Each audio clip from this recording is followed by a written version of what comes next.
Welcome, everyone, to another deep dive. Today, we're going to be tackling something that, well, it affects all of us in one way or another. We're talking about the police. Yeah, and I know a lot of you out there are interested in really getting to the bottom of this, right? You want a clear picture quickly without getting bogged down in the details. That's exactly what we aim for. Think of it as uh, getting the cheat sheet, the key takeaways from a mountain of info.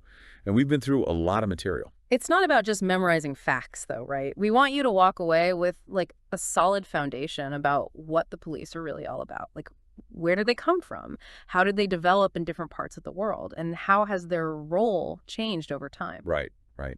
So, first things first.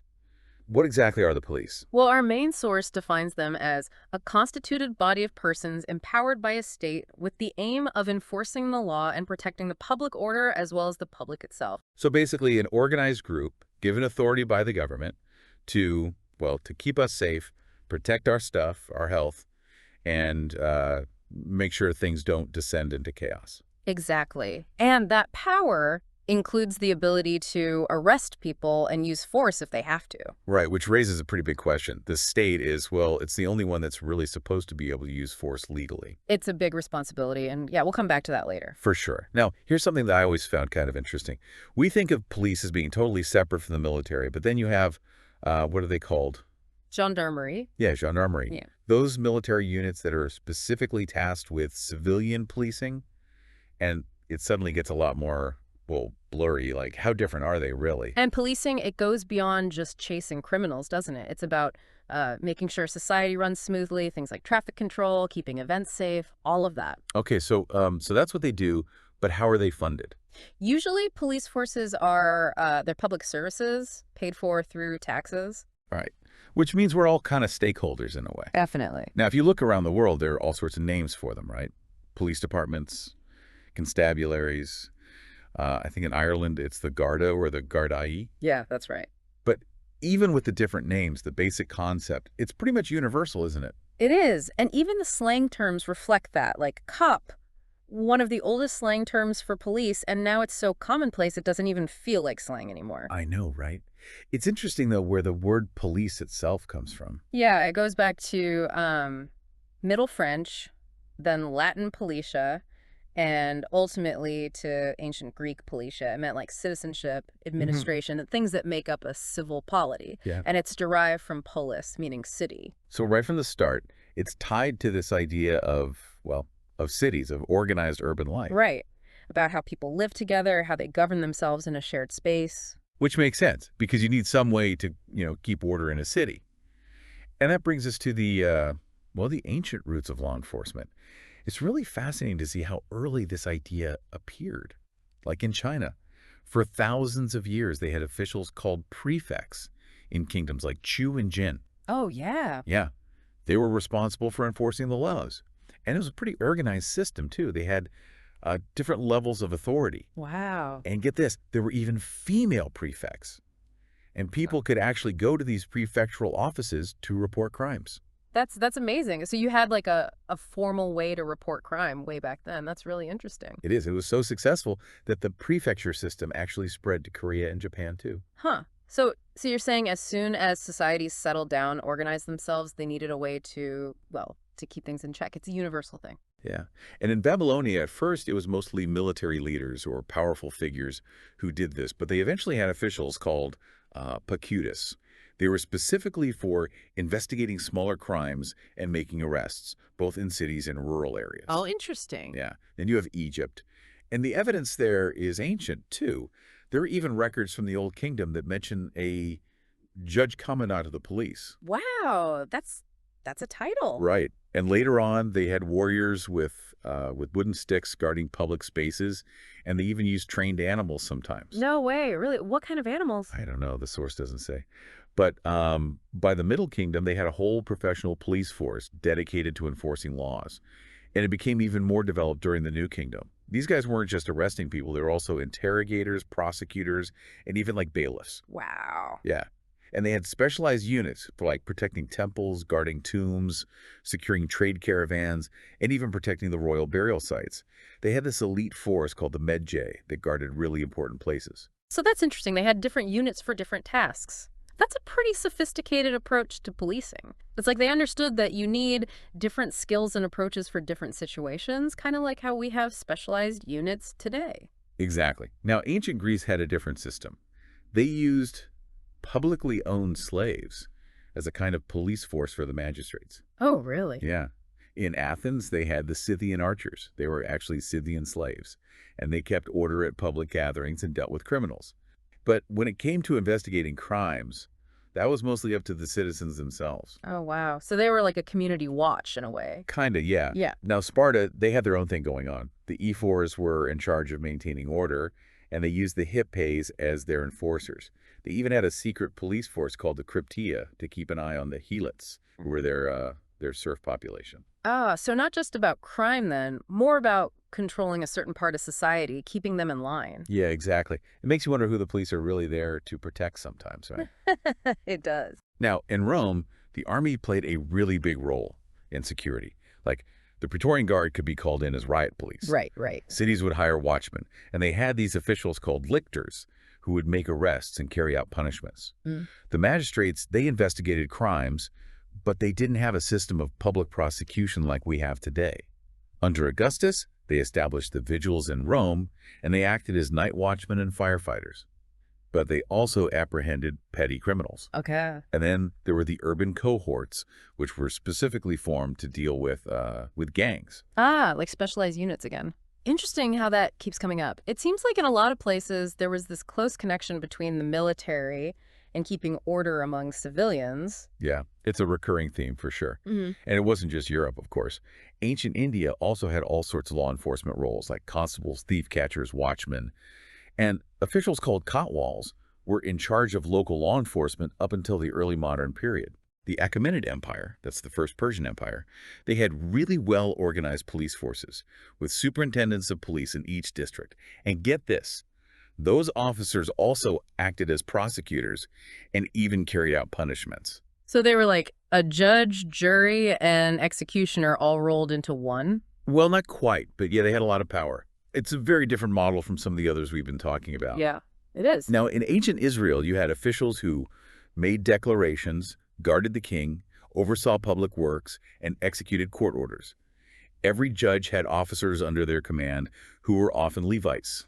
Cities had night watchmen, each tribe had its own officers, and the temple in Jerusalem even had its own police force. Wow, so even religious institutions had their own security. Yeah, and the Talmud mentions local police officials supervising economic activity, which is probably something they picked up from the Greeks. Makes sense. So it's like law enforcement was tied into religion and the economy too. It wasn't just about reacting to crime, but also about making sure those parts of society ran smoothly. Yeah, that's a good point. Now, when you look at Africa, it's interesting.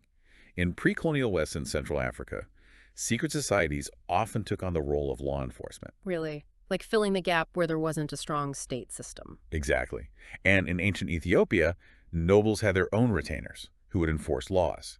The Songhai Empire had these officials called Asara Munidios, which literally means enforcers. Straight to the point, huh? Right. And then in the Americas, you had the pre-Columbian civilizations with their own organized ways of keeping the peace. Maya city-states had tupels who were like constables. The Aztec Empire had officers working under judges with the power to arrest people. And the Inca Empire had officials called curaca, enforcing laws, along with these inspectors known as tocoiricoc, which translates to he who sees all. He who sees all, huh? Sounds a bit intimidating. But these examples from Africa and the Americas are important because they show that this need for order, it's not just a European thing. Cultures all over the world developed their own systems, and some were very sophisticated way before any European influence. That's a really good point. Now, let's fast forward a bit to what's called the post-classical period. In medieval Spain, you had these groups called the Santas Jimenez, which means holy brotherhoods. Holy brotherhoods. Yeah, they were like peacekeeping associations, especially in Castile, that protected people from bandits and, well, nobles who were causing trouble. At first, they were temporary, but they became more permanent over time. And in 1479, King Ferdinand and Queen Isabella established a centrally organized Holy Brotherhood as a national police force. So this is like a big step towards a more unified and structured approach to law enforcement. Exactly. It's moving away from those more local and sometimes less organized ways of doing things. Right. Now, over in Germany, During a time when state power wasn't always so strong, you had these vehmet courts, and they provided a form of policing. The lay judges in these courts would actually take on law enforcement tasks. Interesting. Yeah. And then in the medieval Islamic caliphates, they had forces called shuta, maybe as early as the 7th century. They acted as police and internal security, although their influence declined after the 10th century. And they also had officials called mutasibs, who oversaw the bazaars and economic activity. So again, like different aspects of order being managed by different groups within the same society. Right. Now, in France, there were these important figures called the Marshal and the Grand Constable. They had police responsibilities, which they then delegated to their own officials, the Marshal's Provost and the Constabulary. These two were eventually merged under King Francis I to create the Maréchaussée. Okay. And a bit later, in the late medieval Italian cities, you had the Barovieri, with members called Biri. They guarded the cities, patrolled, and arrested criminals. What's interesting is that they were often hired on short-term contracts, and they had a clear chain of command and even wore uniforms. Wow. So they were like contract workers, but for law enforcement and with uniforms. That's pretty organized for that time. Sounds almost professional. It does, doesn't it? Now, England, they had this system called the Mutual Pledge System, going back to Alfred the Great. Uh-huh. Basically, communities were responsible for each other's behavior. They were organized into these groups called tithings, hundreds, and shires, overseen by reeves and shire reeves, who we now know as sheriffs. Okay. After the Norman conquest, they had the Frank Pledge System, which continued that idea. And parish constables, who were elected by the people, became the first tax-supported police officials. Urban areas had their own watchmen, and justices of the peace were there to oversee the constables. Right. And there were two important legal developments: the Assize of Arms in 1252 and the Statute of Winchester in 1285. These were early steps towards what we think of as English policing. So the English system, it developed from a sense of, well, shared responsibility in the community, and the government got more involved over time. Yeah, that's a good way to put it. It's a different path compared to those more centralized approaches we saw in some other European countries. It is. Now, around 1500, we start to see private watchmen appearing in England, sometimes called Charlies, and also those thief takers. Ah, the thief takers. Yeah. And the word police itself actually showed up in English around 1642. Okay. So then we move into the early modern period, and this is where things really start to get interesting. In Scotland, they have the High Constables of Edinburgh, established in 1611. These are considered to be the first statutory police force. So that means created by law. Exactly. Now, over in France, Louis XIV's government created the first centrally organized, uniformed police force in Paris in 1667. They were all under a single official called the Lieutenant General de Police, and this Parisian model spread to other French cities. Okay. After the French Revolution, Napoleon arrived, reorganized the Paris police into the Prefecture of Police in 1800. And the first uniformed police officers in France, Sergeant de Ville from 1829, are sometimes even called the first in the world. France was really at the forefront of policing during this period. Yeah, they were really pushing ahead with centralizing and professionalizing law enforcement. And the model they developed in Paris, it had a big impact on how police forces were organized in other countries, too. For sure. Now, over in feudal Japan, it was the samurai who enforced the law amongst commoners. Magistrates called machibuju acted as both judges and police chiefs, and they had these officials called yoriki and zushin assisting them. Okay. There were also non-samurai individuals, komono, okapiki, and jushokiki, who helped out too. But here's the thing. This system basically didn't apply to the samurai themselves. So it was like one set of rules for the elite and another for everyone else. Exactly. And meanwhile, in Joseon-era Korea, we see the Porucheong emerge, which was a dedicated police force with the power to arrest and punish people. In Sweden, local governments had been responsible for keeping order since way back in the 13th century, mostly using watchmen. Stockholm then developed a salaried, uniformed city guard in the late 1500s. So a trend towards more formal government-run forces. Interesting. Yeah. Now, back in Britain, things were still pretty different. State involvement in law enforcement remained low until the 18th century. People were largely expected to handle things themselves. Right. It was still that community responsibility model we talked about earlier. Yeah. They would offer rewards for catching criminals, which led to those thief takers. Remember them? Oh, yeah. Some of them were, well, not exactly the most upstanding citizens. Right. It wasn't until 1737 that King George II started paying some of the London watchmen. And then in 1749, Henry Fielding organized the Bow Street Runners, which is considered Britain's first dedicated police force. There was this big scandal called the McDaniel Affair that really exposed how corrupt some of those thief takers were, and it really pushed for having salaried accountable police officers. Makes sense. But even though they borrowed the word police from French in the 18th century, people in Britain were initially suspicious of it. There's this whole idea of government overreach, a fear of too much central control. That's a really key aspect of British policing history, that initial reluctance to embrace a centralized force. It's a big part of why they developed in a more gradual way, more focused on the community. Right. And so we finally arrive at the development of modern police forces. In Scotland and Ireland, Glasgow set up its own police force in 1800, followed by other Scottish towns. And the Irish Constabulary Act of 1822 officially created the Royal Irish Constabulary. Okay. In London, there was this guy, Patrick Colquhoun, who established the Marine Police in 1797. They were specifically for dealing with theft on the River Thames. And what's really interesting is that he managed to get people on board by focusing on the economic losses caused by all the theft. So he made it a practical argument rather than just a matter of law and order. Exactly. And it worked. It led to the creation of the Thames River Police in 1800, which is actually the oldest police force in the world. Yeah. And Colquhoun was all about preventing crime before it happened. So his emphasis on prevention was really important. And that whole pragmatic approach, the focus on the economic side of it, it helped shift public opinion away from that skepticism towards a more formal police presence. It was a really important step. It was. Now, London was growing really fast at the time, and the old local system just couldn't keep up. There was more crime, and it was getting harder to manage. This is what led to the Metropolitan Police Act of 1829, which established the Metropolitan Police Service. Sir Robert Peel, who was heavily influenced by Jeremy Bentham, is considered the father of modern policing. Right. This new force was deliberately organized along civilian lines. Officers wore blue uniforms, and they carried wooden truncheons and rattles. Rattles. Yeah, rattles. The idea was to deter crime and build public trust. One of Peel's famous principles was that the police are the public and the public are the police. Oh, yeah, the Peelian principles. They were revolutionary. The idea that the police are just members of the public, but in uniform, responsible to the people they serve, that was huge. Yeah. And it was a very different approach from that more centralized, sometimes militaristic continental model we saw in France. Later on, the Metropolitan Police adopted those iconic custodian helmets in 1863 and whistles in 1884. And their model spread all over the world. They really did set a standard for a lot of countries. They did. Now let's hop over to Australia. Their organized law enforcement began with the Night Watch and Rowboat Guard in Sydney back in 1789.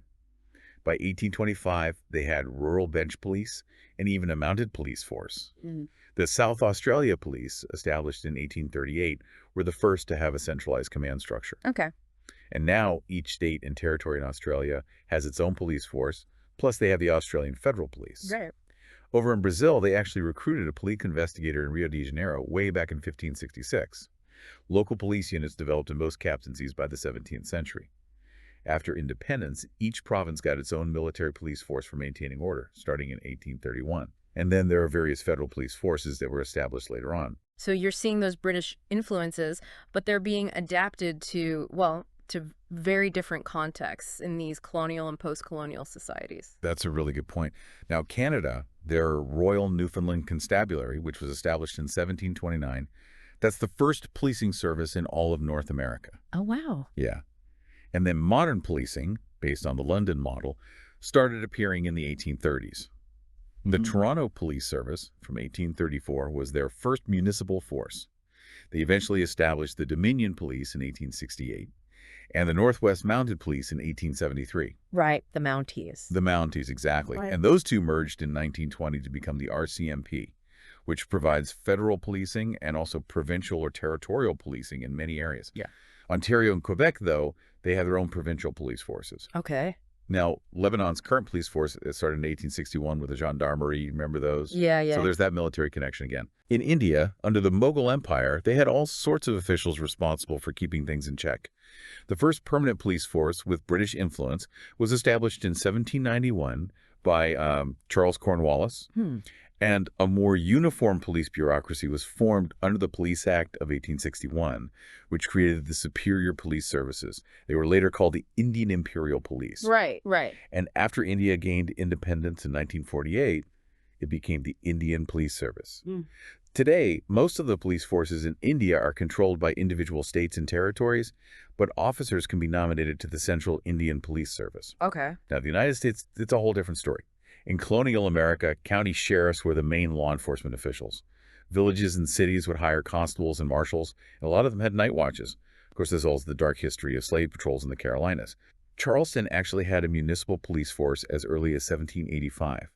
Philadelphia started moving towards a municipal force in 1751. Federal law enforcement services like the U.S. Marshals were established in 1789. And then you have those big city police departments starting to emerge, like Richmond in 1807, Boston in 1838, and New York City in 1845. Right. Modern policing in the U.S., heavily influenced by that British model, really started to replace those old night watch systems in the mid-19th century. This is when you start seeing those organized, publicly funded, full-time police services.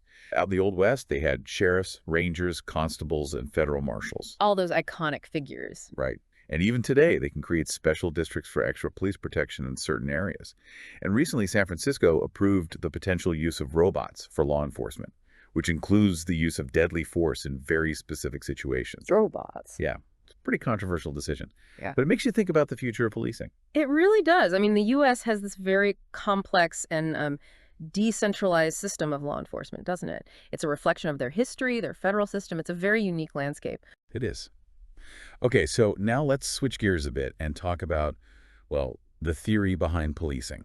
How has the concept of policing evolved over time in people's minds?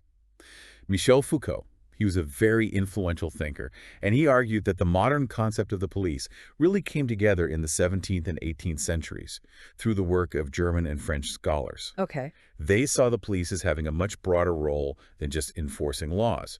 They were involved in public health, the economy, social welfare. It was more about administering the state as a whole. Huh. Yeah.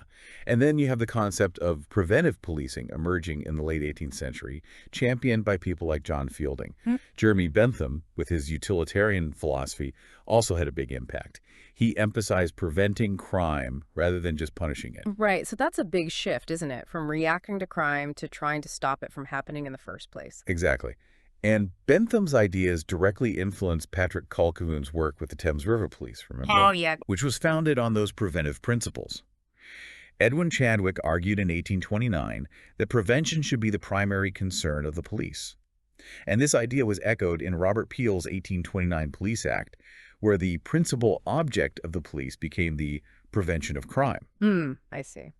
Now, the development of modern police forces is also connected to this idea of the state having a monopoly on the legitimate use of physical force. That was Max Weber, right? Yes. And then you have different theories, like Marxist theory, which sees the police as a tool of the ruling class to suppress dissent. Of course. And then there's those Peelian principles again, right? Yeah. Emphasizing policing by consent and the need for public approval. Right. So there's been this ongoing debate about the fundamental role of the police in society, the relationship to the state, and how much power they should actually have. It's a complex issue for sure. Now, who are the police? And how are they organized? Well, most forces have two main branches: uniformed officers and detectives. And they usually have a hierarchical structure with different ranks. This is pretty common around the world. Right. Uniformed officers, they're the majority, and they respond to calls and patrol the streets. Right. They have different names depending on where you are, like patrol officers, order police. And in Brazil, they're actually called military police. Oh, interesting. Yeah. Uniforms are super important. They're there to show who's in charge. And officers often work in shifts, so there's always someone on duty. Makes sense. 24/7 coverage. Right. Detectives, sometimes they're called investigations police, criminal police, or CID in the UK. They usually make up about 15 to 25% of a force. They often work in plain clothes, and some do undercover work. Now, the relationship between detectives and uniformed officers, it's different in different places. In the U.S., they often switch roles, but in other countries, it might be a totally separate career path. And even the rank and status of detectives can be different depending on where you are. Huh. Many forces also have volunteer or auxiliary officers, sometimes called reserves or special constables, who work part-time. Yeah. There are also lots of volunteer groups that help the police with different tasks. Okay. And then there are the specialized units, right? The ones that deal with specific types of crime, like traffic, homicide, cybercrime, or who have special skills like SWAT teams and bomb disposal units, Right. tactical units. They handle dangerous situations. Hmm. And in some places, especially in counterinsurgency situations, police field forces can be armed and equipped like light infantry. Wow. Yeah. Some police officers do administrative work that isn't really law enforcement, like issuing licenses. That seems to be more common in Europe. Military police, they have a bunch of different roles. They might police the military itself, or Mhm. both military personnel and civilians, like with the gendarmerie model, Mhm. or just civilians. And remember, in Brazil, the state preventive police are also called military police. Right, right. In some places with strong religious laws, they have religious police who enforce those laws. That's common in some Islamic countries, for example. Okay. And then there are those forces that suppress religious activity or extremism. Right. And of course, we have the concept of secret police, who are used to suppress political opposition through methods that are often illegal, like spying, intimidation, and violence. Hmm. We see this in places like China and North Korea. It really is a huge range of roles and structures, isn't it? It is. And the way police forces are set up on a larger scale, that varies too. Usually they're organized and funded by different levels of government, national, regional, and local. Some countries have multiple forces with overlapping jurisdictions based on the type of crime, while others have a single national police force. One common arrangement is a mix of civilian police and paramilitary gendarmerie, like in France and Spain. Italy has a similar system, but it's even more complex. In Brazil and Chile, they separate uniformed police from detectives. Okay. Federations like Australia and Germany often have state or provincial police forces that are supported by federal police. The UK has regional forces, but also national specialized units. Canada has the RCMP, which is federal, plus those provincial forces in Ontario and Quebec, and then they have municipal options too. The United States is a real patchwork. They're super decentralized, with local police, county sheriffs, state police, and then all those different federal agencies, each with their own responsibilities. And you even have other government agencies that do some police work. It's really interesting how a country's history and its political system shape how their police forces are organized. There's no one-size-fits-all solution, is there? Definitely not. Now let's go international. Most countries in the world are members of Interpol, which helps with cooperation on transnational crime. They can share information, but Interpol officers can't actually operate in other countries without permission. And political crimes are usually not part of Interpol's mandate. Okay. The idea of international policing really took off in the 1990s. It's about cooperating across borders, sharing intelligence, and even providing police development aid to other countries. Right. We also have historical examples of cross-border surveillance. Now, there's not a lot of research on how well this transnational information sharing actually works, but it seems to be getting more common. The rise of intelligence-led policing around the world probably means we'll see even more of this in the future. But there are worries about a lack of transparency and the potential for, well, for abuse. Right. That's a valid concern. Who's watching the watchers? Exactly. Police development aid has also become more important, especially in UN peacekeeping operations. But this raises questions about power dynamics and whether you can really just transfer policing models from one country to another. Right. What works in one place might not work somewhere else. And then there's the whole question of accountability in transnational policing. Like in 2007, Interpol got a pretty low score for accountability. And we're also seeing more overseas policing, where countries establish a police presence in other countries, sometimes without permission. Oh, yeah? Like what? Well, there's that whole thing with those Chinese police service stations in different countries. Some of them were forced to close because it caused a lot of controversy. So this is a really complex and evolving area. It is.